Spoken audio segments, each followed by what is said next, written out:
Best of 5 now that we're in the qualifying match. In the bottom left is the red Protoss. He is Drogo. In the top right as the blue Protoss, it is GungFu. Cascade versus Ra. Oh, Razor Edge Gaming's acronym makes actually a lot of sense to me. Not because that's how acronyms work, but because, I don't know, I think of like rye, like whiskey, you know? And I always associate gambling with drinking. And Razor Edge is a gambling term. You see where I'm going with this. You see it. Is there any place that allows gambling but not drinking? There's a lot of places that allow drinking but no gambling, but I don't think I've ever seen a casino that doesn't allow drinks. Anyways.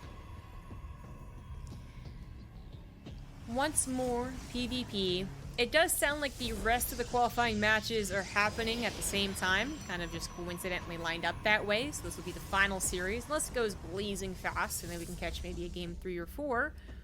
But yeah, it sounds like it's going to be the last series for today's qualifier. I'll be back tomorrow, and the next day, and the next day, and the next day, and the next day, to cast all of the qualifiers as far as Europe and North America goes anyways.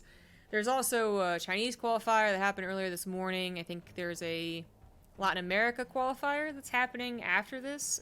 Yeah, so on and so forth. But I didn't sign up for those. Didn't really know what to expect, to be honest, compared to other qualifiers that have happened. But these are actually pretty fast. And with top 8 players qualifying today. Yeah. It's a lot of chances. Short brackets. Stalker Sentry for Drogo, as well as Scouting and a Pylon that is a lie. And Double Stalker here for GungFu, who's getting that direct scout into the main, but isn't going to bother sticking around building a Pylon to see what actually pops out of those gateways. Double Stalker, I mean, sometimes it's aggressive.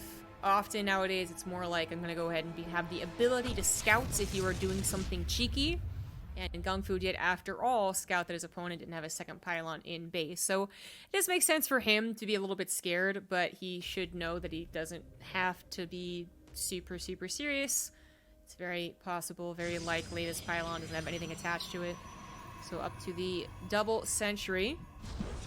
And it's kind of funny, because unless you're doing the Adept thing that Shadone was doing in the last series, unless you're doing that, it does typically turn out to be 3 Stalkers and 3 Sentries. It's just a matter of how, you know, what order you build them. Rarely do we see, like, 6 Stalkers, unless it's, yeah, actually going to be a proxy, or, sometimes we do see 4 units if they're trying to be a little greedy, like Gateway Stalker, Sentry, Sentry. Sorry, Sentry Stalker, Sentry, Sentry. Which we do see sometimes, but it is taking a bit of a gamble. Twilight Council on the way was scouted by Drogo, and that's something that GungFu should anticipate. I mean, PvP is just the weirdest matchup because while its tech options are so concrete and really require different paths of your own production to combat it, whereas, you know, in ZVZ you kind of can mix and match some of the defenses with the offense, and TVT you're mostly going for the same thing. Like, yeah, PvP is difficult, because while you can scout everything that's happening, everything can also be a lie, and you aren't necessarily set up well for it without harshly changing your initial plan.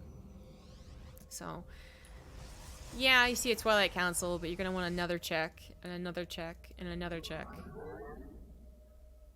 It's actually going to be a very fast blink, but the Phoenix gets in here and sees a Forge also warping in here. +1. Is it warping in? Probably not, but...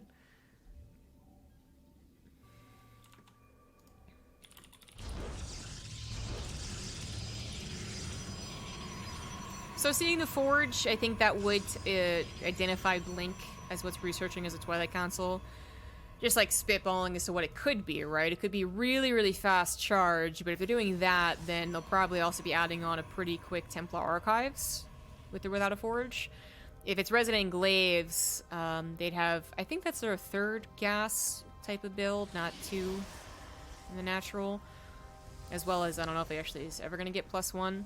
So, anyways, I think Drogo, especially because he can continue scouting like this, he's always going to be able to send Hussein Phoenix as long as he feels comfortable, as long as he feels he doesn't need force fields back at home. He'll be able to constantly get updates as to what this actually is and eventually figure it out. Now, Drogo is also up to 4 gases. He's built an Immortal, but looks like just 1, and has actually moved on to other things. Again, that necessity of getting in the Immortals is kind of in question in general in PvP, probably for the last year, I would even say. As people always give a lot of credit to the Immortals, or like more Immortals, more good, and it's like, not really. There's a reason you see pros usually stay around 2, sometimes 3, and then move on to Archons or whatever else they're doing. But he is just prioritizing the Warp Prism, then going into the Immortal. Third base is coming down for both players. Now, this is a little tricky because GungFu, as the Blink player, really is supposed to get the faster third, and currently he's actually getting the slower third. But if he doesn't have enough Stalkers to actually do anything about Drogo's third, then who's to say what anyone should have? And it doesn't look like he has enough Stalkers to say anything at all, so he kind of just bops around for some scouting and control, but really is not slowing Drogo down. And Drogo is getting the exact same things as GungFu is as far as charge and +2 timing. He's just getting it with Immortals, and maybe even a couple more Archons, just because he hasn't had to invest as much into Stalkers. Although, really, GungFu only invested 4. So not very much, despite getting Blink. But I was, like, wondering about the super fast Templar Archives he got. It felt like he wouldn't really go for a whole heck of a lot of Blink Stalkers, and I guess that gut feeling was right. Just moving on to what is the normal composition and also the normal timing, which is third base +2 attacks. Who does it better? Who does it first? Who gets the better positioning? Drogo was the one going out in the map first. His +2 is just a little bit faster. He causes a warp in defensively from Drogo, so that is something to consider. He's got defender's advantage with a shield battery. He doesn't have shield overcharge, though. Drogo's pretty ready to pull the trigger. He stopped producing probes. Despite getting a third Nexus, he didn't actually use the third Nexus. GungFu with the new warp-in is only down slightly in the army supply. +2 does finish for Drogo, though. He really is hitting quite the clutch timing. As soon as it's done, he goes in. Zealots on Zealots to the left side, actually not going so hot for Drogo. But more importantly, how is this fight going? 12 more seconds of +1 superiority, and then it's gone. And GungFu so far is holding pretty darn well. In fact, so much time was bought with just the posturing and waiting for +2 that shield overcharge was actually prepared here, and that is damn useful for the Archons. Very, very useful. Couple units being a little lazy, now finally getting into the action. 2 Immortals trying their best to really add into the fight here, and not doing a bad job of that either. I think they've really helped tear down the Archons once the shield overcharge was gone, and GungFu realizing he actually is losing the fight, pulls the probes, and then pulls away from his third Nexus. He won't be able to save it. He lost the fight. Despite defender's advantage, despite having +2 for the majority of that fight, he still ends up losing, and he just taps out of the game. GG. Drogo will take game number 1. Prove, for now, that he's the best Protoss in this bracket.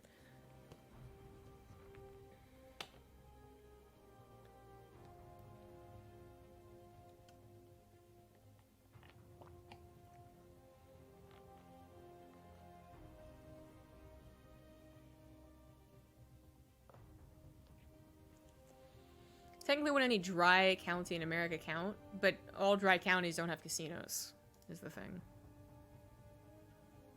I would say that a lot of dry counties are also just not... If they're not big on alcohol, they're probably not big on gambling either. In America, drinking is totally fine, and gambling's a little suspicious. So if drinking isn't at all fine, then I can only imagine that gambling is also not at all fine. I mean, GungFu had that army supply. He had close to the same upgrades, very close to the same upgrades. He has the defender advantage there a little bit. Like, it did feel like he should have been able to hold that, but it ended up being not even, like, that close with the amount of units left over for Drogo. You do have to remember that he didn't get very much done with Blink, so that investment wasn't really worth it as much as he did to move away from it very quickly. And I do think those two Immortals could probably, if we could track the DPS, the amount of damage the Immortals did that engagement, I think that would be pretty considerable too. Because that's when Immortals look really, really good, even if they're not up against Blink Stalkers, which is obviously where they look the best. If they're able to just sit behind a bunch of Archons or Zealots and attack these big honkin' cotton balls, then that's going to go better than the charge lots that get mashed up behind the cotton balls, or the charge lots that get destroyed by the cotton balls, you know, either one, depending on which side you're on. So I think they did a lot there. I do. If GungFu had been able to, you know, somehow get Zealots on top of the Immortals or force-footed them forward or something like that, could have been very different, but Drogo did have a slightly better army composition. So he takes the first map, now on to Eternal Empire. In the top right, it's Drogo. Bottom left, GungFu.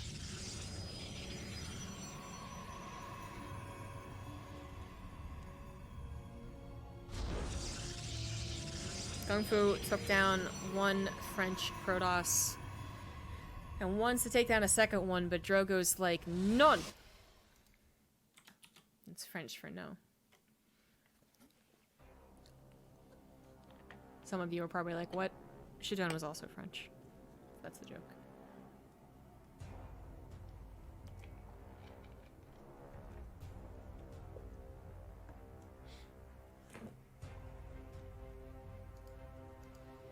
Just trying to think of other things other than casino. That's true. I actually kind of forgot that lotteries are definitely, you know, gambling. But yeah, I was definitely thinking of, like, you're there in a casino with a, you know, a dealer type stuff.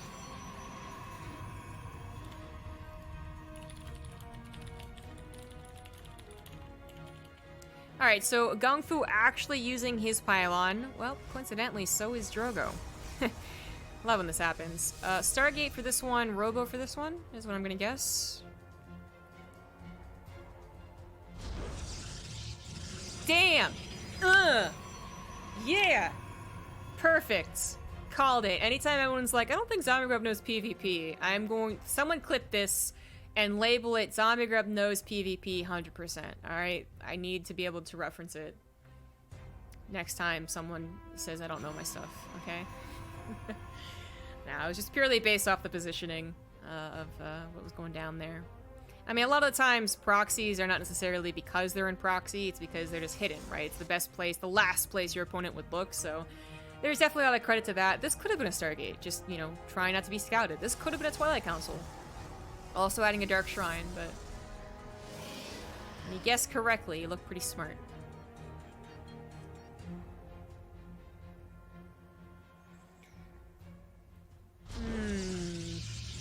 Nexus for Drogo, who is using the less committed form of a proxy here. You're looking for harassment with a proxy Stargate. Very few actually do any type of all-in off of this. There really isn't one. But for GungFu, obviously with proxy, or hidden Robo, shall we say, absolutely looking to actually win the game. So this is usually much worse for the Stargate player, just because they don't quite scout it fast enough to really use their Stargate to help them.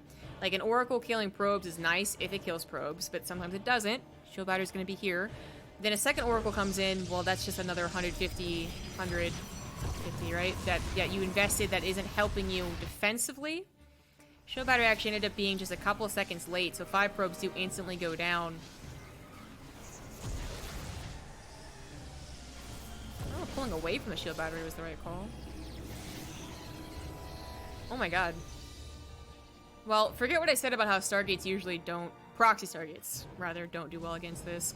Of the past 2 times that I've seen this exact situation happen, because it's often enough when I cast enough PvPs that this has definitely happened before. Of the 2 situations this happened, the Stargate player seems to perform worse. But I will say that's usually on other maps, like Everdream, which are a lot smaller. And, yeah, the proxy Robo player actually commits. They go, okay, well, I guess I'm screwed anyways, and they commit. It's still really close, so I shouldn't have painted it as such a bleak picture for Drogo, but this has gone from a potentially difficult situation for Drogo to a very, very winnable one, I would say. He's up 11 probes, and more importantly, he's got a shield battery, he's got a lot of units. His Robo is something late, you know, he invested in the Stargate, he invested in 2 Oracles, and that's what I was trying to highlight as being weaknesses here, but he has so many other units, and GungFu, by taking so much damage, having to warp in back at home, does not have a lot of units. So Drogo really coming out ahead here in a huge way. I'm actually surprised that GungFu doesn't tap out. He doesn't have a Nexus. He doesn't have... He's just barely getting to saturated on his main base. And actually giving Drogo so much time and confidence that not only is he going to be able to get an Immortal, but if this was still powered, I'd say he'd also add another Oracle. Make sure he always has 2 Oracles. That might be a little overconfident, though. It force fields, but the Warp Prism is here to save any units, which it barely does. But there's the Immortal popping out for Drogo's defense. He still has the shield battery and has plenty of energy for shield overcharge, too. Maybe the safest form of defense here would be another shield battery, actually. But looks like this might be enough. The Warp Prism goes down. That's usually game over for the Proxy Robo player. Oracle even getting on the action, using its Pulsar Beam, taking shots from the Stalkers. And Drogo will definitely be winning this one. GG. Whoops, that's the wrong one.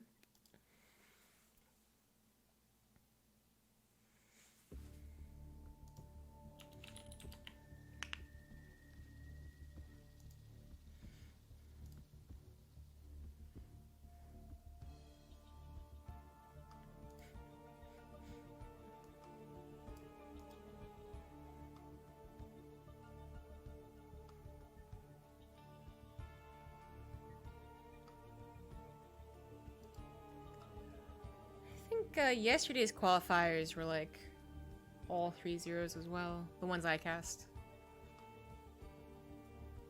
Kinda looks like that's setting up to be the case here.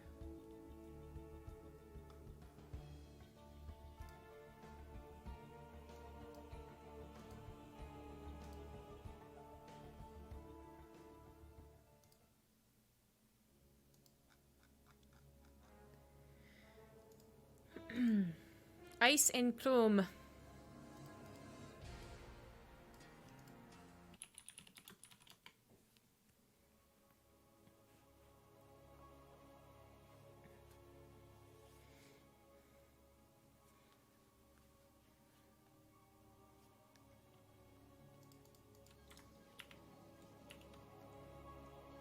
In the top right of Ice and Chrome, we have the red Protoss Drogo. And in the bottom left, it is the green Protoss GungFuBanda. Lewis is kind of a macro game where he starts off a little bit worse, but it's really nothing much happens. Loses the macro game. Goes into a proxy robo. Loses that too, unfortunately. It could have very much so been different if his proxy robo was actually proxied, if it was closer. Maybe he just commits, which really does complicate matters. It becomes a, do I catch you with just enough units that I win despite having no probes? Or do you hold on just barely long enough that my lack of probes means I run out of steam too quickly? But with him actually I think he actually even kind of waddled around in the middle of the map initially before deciding to go find the Stargate. It went really poorly for him. And while the last fight didn't look totally, impossible for GungFu, Drogo showed why he was very much so on a commanding lead. So the proxy did not work out favorably for GungFu. I would love to get like an actual statistic on how well the proxy Stargate does against the proxy robo, just because it does feel like it's on a nice edge of being one-sided to either person.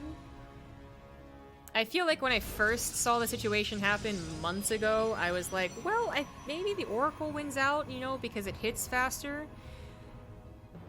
And then I would see the army of the proxy role player win, and I'd be like, okay, maybe I'm wrong here. But it could just really just be too many outlying factors, like how close each proxy is, or like how decisive each Protoss is.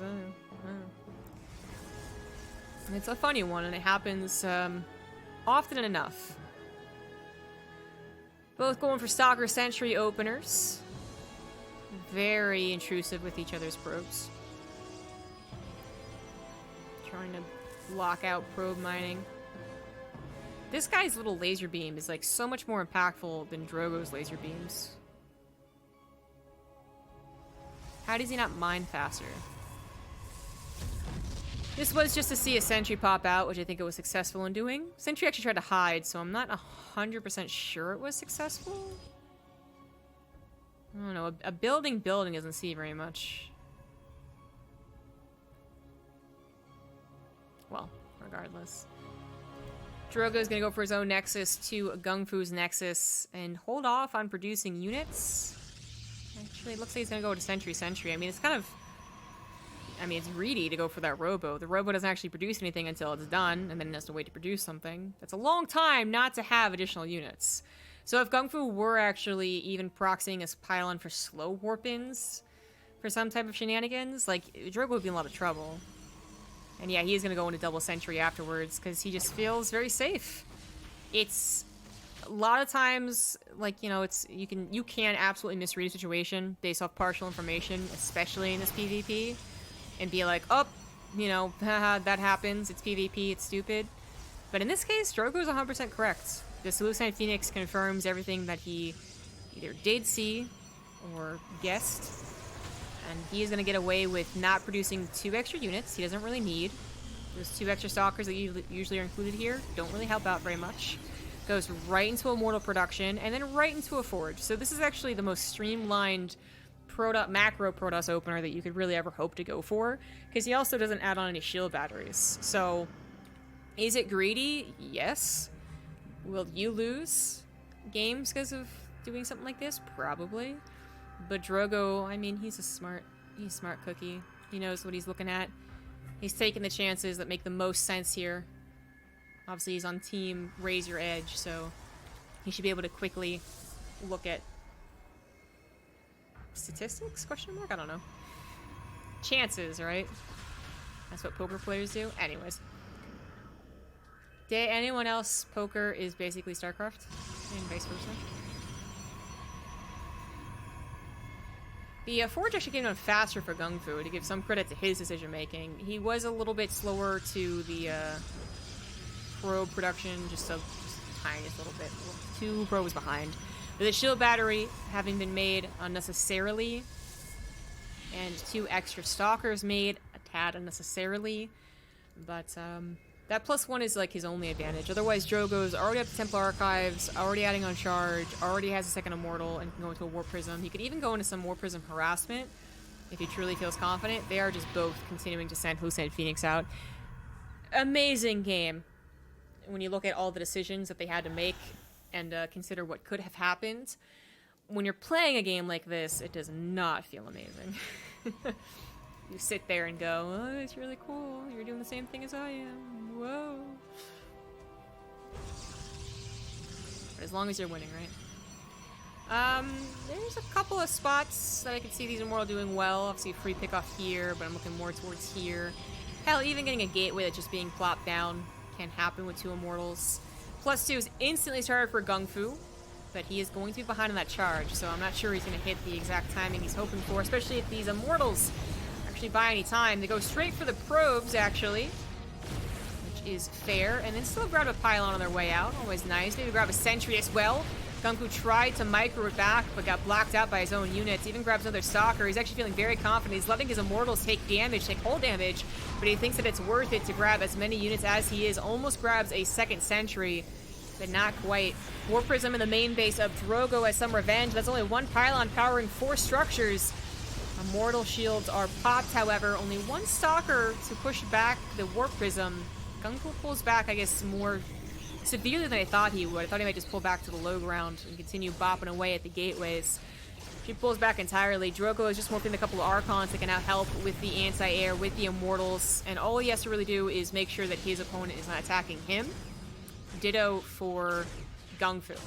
If they both are getting so focused on the Warp Prism that they miss an army moving, that's on them. I mean, no one is moving out. I mean, maybe one of them wants to, but not now. Those +2s would have to finish. GungFu is going to move out, actually now. I was going to say like 10 seconds, but now. And Drogo, with having to deal with that War Prism, it didn't do a whole lot of damage. The best damage it did was delay his +2. He was already just a slightly bit behind on that, and then he waited an extra like 20 seconds to start it. So that is considerable, but he has a much, much faster third Nexus. So it's, oh my god, there's just so many like pros and cons to everyone here. Someone be consistently ahead, damn it. Warp Prism is forced to retreat, but will be able to do so. Archons aren't the speediest little guys. Drogo is hitting a bit of an anti-timing. I'm not sure he actually wants to do this. He has more probes, he has slightly more army supply, but he's about to be up against +2. Hopefully he's clicking on the army. And seeing that, he might just commit. Another sentry goes down. One very weak sentry left over for a single Guardian Shield in like 10 seconds. And that third Nexus of Kung Fu could actually just be cancelled, but still not ideal. Drogo bullying GungFu here really a whole lot. He might be down at the +2, but GungFu just got supply blocked. GungFu is now down 20 overall supply. I'm not sure that the +2 is going to matter as much here. And oh, an Immortal. Oh, good pick off there from Drogo. Pretty big mistake from GungFu. He's going to take the fight, try and get this over with before +2 finishes for Drogo. He's got a shield overcharge. It's not really helping, unfortunately. And +2 finishes for Drogo anyways. He's got the better concave. He's got the Guardian Shield. And he's already sliced and diced GungFu's army to shreds anyways. This is going to be the final battle, and Drogo looks absolutely dominating in PvP. Final battle. There's the tap out. GG.